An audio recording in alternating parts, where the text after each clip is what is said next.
Getting a woman is one thing, being able to keep her is another. There are a lot of things that make it difficult for the average man to keep a woman interested in him for a long period of time. And by far the biggest threat being the presence of competition in the form of other men. Every man in a relationship with a woman, whether he realizes it or not, is under constant threat of losing his woman to another man that is willing to poach her from him.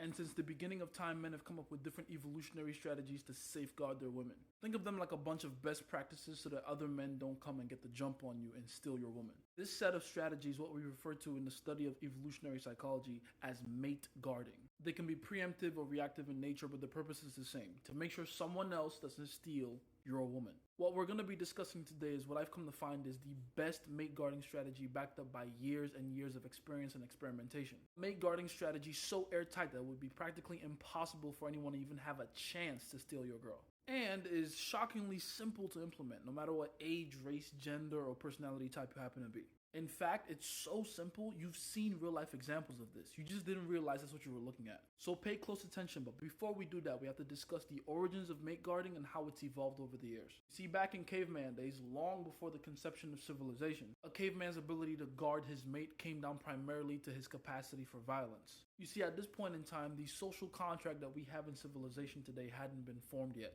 So laws weren't set up or enforced, rights weren't a thing, and concepts like consent weren't even thought up yet. So the only skill that the cavemen of that uncivilized era could rely on was their own ability to be dangerous themselves. Mate guarding, in its inception, was a physical sport. And I'd say that it was a good thing the way it was happening, but you gotta appreciate the simplicity of that. Big bank, take low bank. That's about it. Now, I've been talking about mate guarding in tandem with the inception of civilization for a particular reason. And that's because the inception of civilization, aka the formation of the social contract, changed mate guarding forever. See, the social contract is something that we've all signed up for in modern civilization, whether we realize it or not. It's an unconsciously agreed upon code of conducts that we use as the blueprint for interacting with each other. The way I think about it in my mind, it is the spinal cord that holds up and supports civilization. Because if we don't all agree to play nice with each other, then civilization no longer exists. And if civilization no longer exists, then what really is the difference between us and the animals? Make no mistake, the formation of the social contract is by far the most important point in our human evolution. It is the sole reason that our species has been able to successfully cooperate and thrive as well as we have. All our modern conveniences and advanced technology would have never been possible if human beings didn't start cooperating at the highest levels. And we have the social contract to thank for those high levels of cooperation. It's also severely mitigated the need for us as a species to resolve all of our conflicts with violence. And that mitigation of violence is precisely why all the strategies that fall under mate guarding had to change forever. Because in a civilization where physical violence is no longer the agreed upon method for resolving conflict and is now in fact looked down upon, men can no longer reliably lean on physical violence or the threat of it really as a viable strategy. I mean, sure, there are men out there that still believe that the threat of violence is still a viable strategy for mate guarding. But the more I explain how mate guarding works and how it's evolved over time, the more you'll understand just why that strategy is no longer viable. Pay attention. So what does mate guarding look like today in the thick of civilization where the social contract is being firmly upheld? It's moved from a more physical dominance, more direct kind of strategy, more of a subtle, indirect manipulation of the social contract. Let me explain. You see, the major thing that happened when the social contract was formed was the evening of the playing field between the physically incompetent and competent men. Now, in the advent of society, the physically incompetent now have a chance at acquiring and guarding a mate because the criteria for being able to do those things is no longer based solely on just physical competence. Intellect, and specifically your ability to navigate social settings, is now a valuable resource. Especially your ability to disqualify other men in the eyes of your potential mate and hinder their ability to poach her from you. To put it simply, mate guarding is now primarily a psychological game. Mate guarding has become a mental sport where you can psychologically discourage other men from taking your girl by using and manipulating the laws of the social contract. And this game has two different levels, a broader macro scale and a smaller individualistic micro scale. We'll begin to really see how this works in practice when I point out these few examples. A very good and common example is the use of race. If you're clever enough and you can persuade people into believing that they should make decisions just like you because they're the same skin color as you, then on a macro level, you've essentially disqualified any potential competition that has a different skin color than you, at least in the minds of the potential mates that subscribe to your thinking. Another example is the use of political beliefs or alignment. You can disqualify potentially large groups of men from your potential mates by exposing to them that those particular group of men don't have the same political beliefs as she does. Another example, and I would have to say the best example so far, has to be the use of religion. Because for people that subscribe to religion, God is the ultimate authority. And if someone that is an authority on the subject of God tells you that God doesn't want you potentially stealing his wife, then it almost quite literally eliminates any chances of that happening, doesn't it? Now, all three of those examples I just gave, those are macro level mate guarding. Let's now give more examples for specifically the micro level of mate guarding.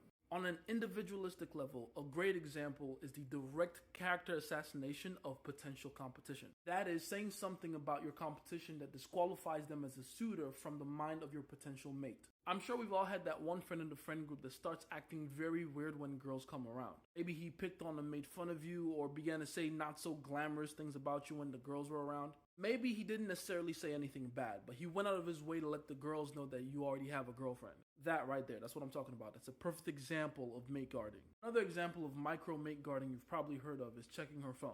Checking her text messages, her social media apps, her locations, they all fall under this. It's basically physically taking away her ability to jump ship by reducing the number of chances she has to do so. She can't possibly find the chance or the time to actually jump ship if you're always monitoring her movements. Or at least that's the logic, right? These are all perfect examples of mate guarding on a micro individualistic level. Now, we finally come to the most important part of this video. What exactly is the best form of mate guarding? Well, in order for us to figure that out, we have to first talk about something I've been avoiding throughout this video. Women! Think about it. We've been talking about mate guarding this entire time, and not once have I actually talked about how women respond to it. And here's the crazy part. Women are actually put off by mate guarding. Is that shocking? Well, it shouldn't be. It's actually kind of obvious why. On an evolutionary level, women are primarily attracted to men for their strength and power. Biologically speaking, what a man represents in a woman's life more than anything is an ability for her to increase her chances of survival. Which is why women seek to align themselves mentally, socially, financially, spiritually, and otherwise with the strongest man they can find. And when I say strength, I'm not just talking physical competence either. I'm also talking about psychological strength. She wants to be with the man that represents the biggest threat to other men.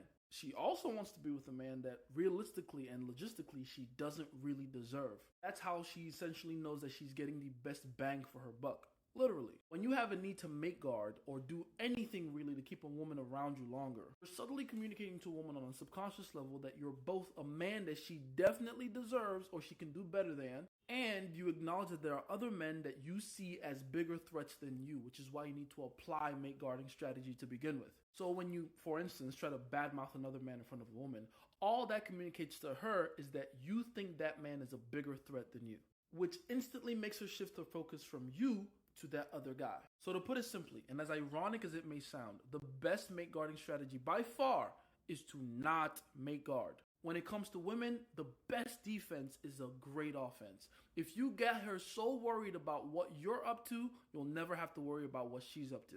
Introduce excitement, tension, and competition anxiety into the mix. Apply some reverse psychology and make yourself the mate that needs to be guarded, not the other way around. A woman will never find the courage to leave if she knows for a fact that you will not be affected by her exit. It's been Jason, Favorite Scientist. Do with all this information what you must.